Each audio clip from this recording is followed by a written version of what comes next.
La Société française de rhumatologie est la société savante de la spécialité rhumatologie et donc à ce titre pour vocation de s'intéresser à tout ce qui concerne les maladies des os et des articulations. Alors, son objectif principal est la recherche, comme la plupart d'ailleurs des sociétés savantes. Cet objectif comporte non seulement de soutenir la recherche sur les maladies des os et des articulations, mais également d'initier, dans certains cas, cette recherche. Le deuxième objectif important de la société, c'est la situation de la rhumatologie française sur le plan international. Et la société se doit de faire en sorte que notre rhumatologie nationale soit le mieux représentée possible sur le plan européen, mais également international.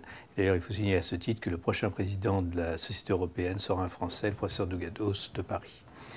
Le troisième objectif de notre société est la formation des rhumatologues et en particulier la formation continue. Alors ceci se fait d'une part à travers le congrès de la Société française de rhumatologie qui a lieu tous les ans et qui est le troisième congrès mondial par son importance, plus de 3500 participants, dont près de 1000 étrangers. Il y a des sessions scientifiques, mais également beaucoup de formations continues pour les rhumatologues, et la plupart des rhumatologues français viennent annuellement à ce congrès pour leur formation.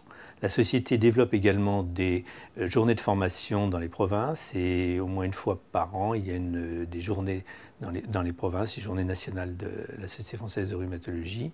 Elle s'intéresse à la formation également par son site internet, et puis par la revue de la société, qui est la revue du rhumatisme, qui est également à une partie formation qui est relativement importante.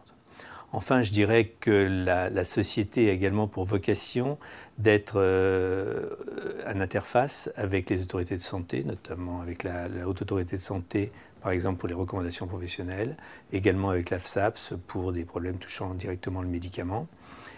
Et elle a également un rôle, et elle y tient, à jouer avec les relations avec les patients, les associations de patients notamment, et puis également vis-à-vis du grand public à travers les médias.